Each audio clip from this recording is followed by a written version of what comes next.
My dear students, good morning. अपनी last class में हमने बीए पार्ट फर्स्ट के फर्स्ट पेपर में नया टॉपिक शुरू किया था, परिस्थिति एवं भूमिका, स्टेटस एंड रोल। आज उसी कड़ी को आगे बढ़ाते हुए मैं आपको सामाजिक परिस्थिति के प्रकार बताने जा रही हूँ।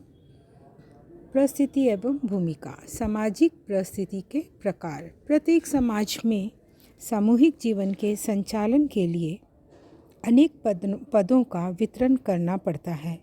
कौन सा पद किस व्यक्ति को मिलेगा, इसके लिए कुछ आधार तय करने होते हैं। जैसे ब्राह्मण परिवार में जन्मा बालक प्रारंभ से ही उच्च स्तर को तथा निम्न परिवार में जन्मा बालक निम्न स्तर को प्राप्त करता है और ये जन्मजात परिस्थिति है। दूसरी ओर कुछ परिस्थितियाँ व्यक्ति के गुण व योग्यता, कार्यकुशलता, उपलब्धियों आदि के आधार पर प्राप्त होती हैं। जैसे कोई डॉक्टर है तो कोई श्रमिक। इसी आधार पर लिंटन ने परिस्थिति के दो प्रकार बताए हैं। लिंटन ने परिस्थिति के दो प्रकार बताए हैं, एक प्रदत्त परिस्थिति और दूसरा अर्जित परिस्थिति। प्रदत्त परिस्थिति।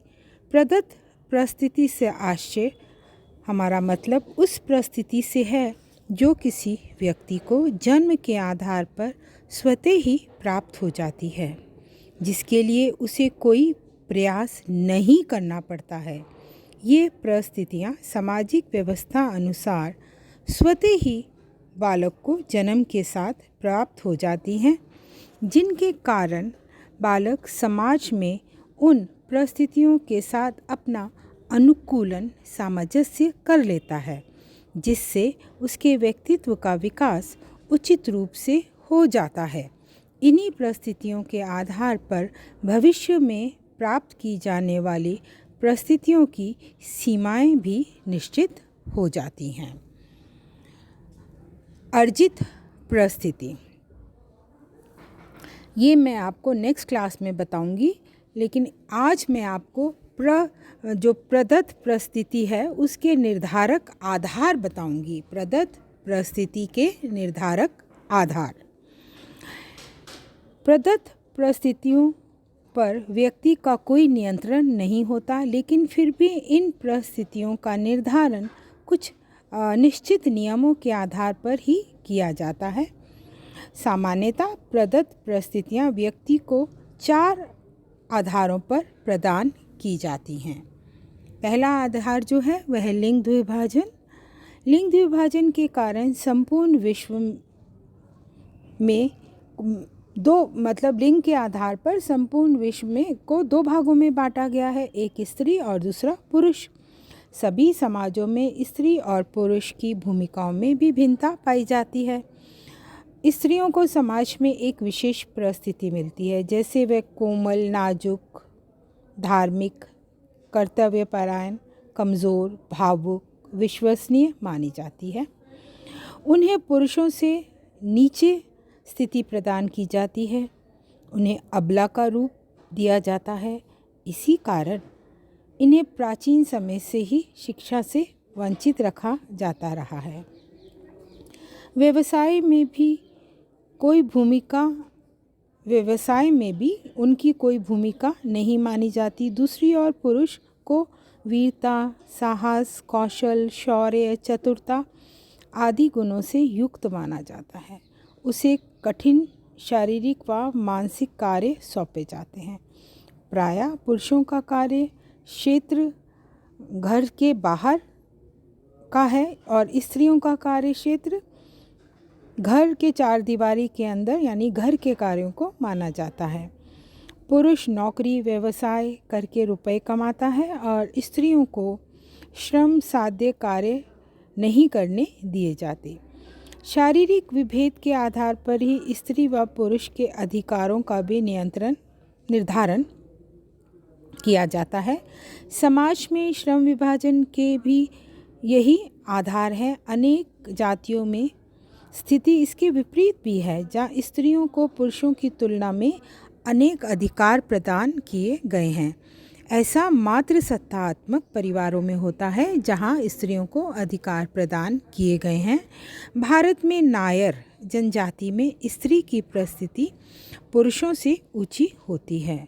यद्यपि आज के युग में लिंग दुर्भाजन के कारक की सीमाएं कम होती जा रही हैं, स्त्रियां भी अब घर के बाहर समाज के सभी क्षेत्रों में कार्य करने लगी हैं। हर क्षेत्र में उनका वर्चस्व भी है। समाज में भी विशेष आरक्षण उन्हें दिया जा रहा है स्त्रियों को।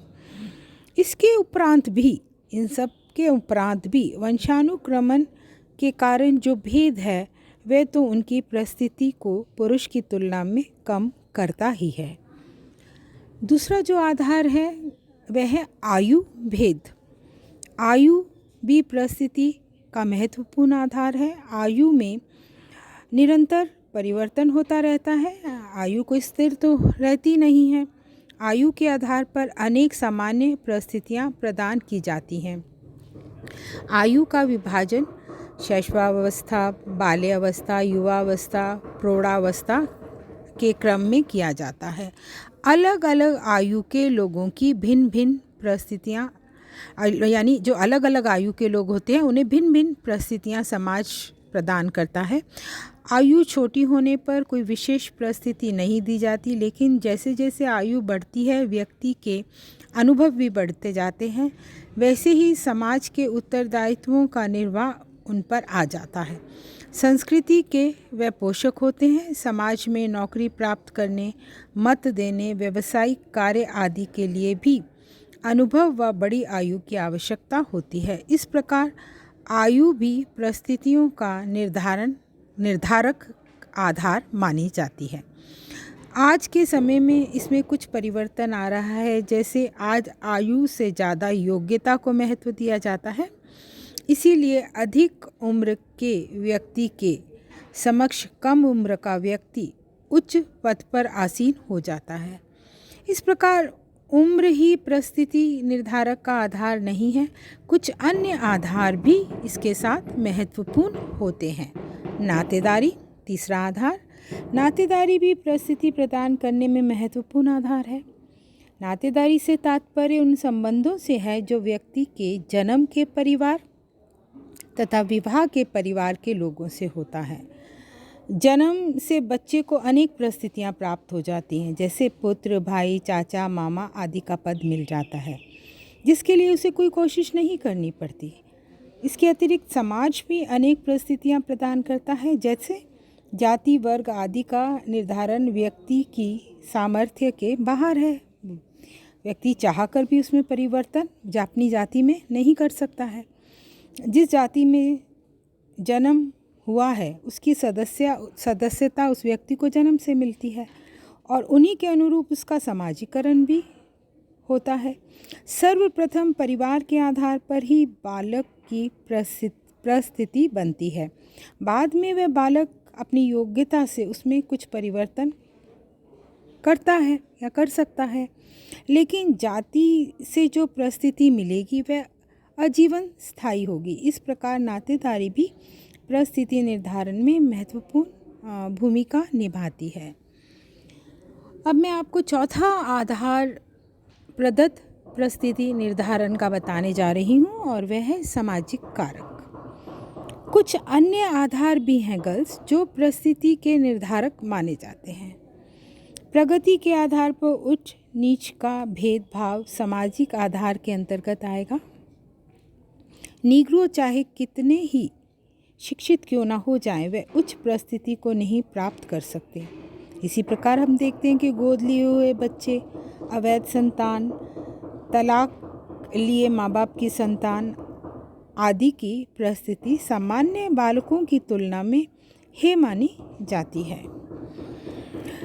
किसी विशिष्ट परिवार में जन्म लेने के कारण भी बालक को समाज में विशिष्ट परिस्थिति प्राप्त हो जाती है। जैसे काली प्रजाति की तुलना में गोरी प्रजाति के लोगों की सामाजिक परिस्थिति ऊंची मानी जाती है।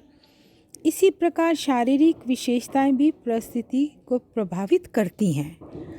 जैसे लंगड़े, अपाहिज, लूले व्यक्ति की तुलना में सामर्थ्य व सामान्य व्यक्ति उच्च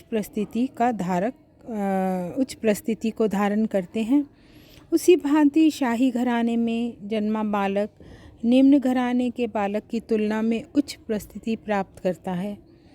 इस प्रकार प्रजाति, शारीरिक विशेषताएं, जन्म एवं विद्यमान परिस्थितियां भी व्यक्ति की परिस्थिति को प्रभावित करती हैं। अपनी नेक्स्ट क्लास में मैं आपको अर्जित परिस्थिति और अर्जित परिस्थिति के निर्धारक आधार कौन से हैं वह बताऊंगी। धन्यवाद।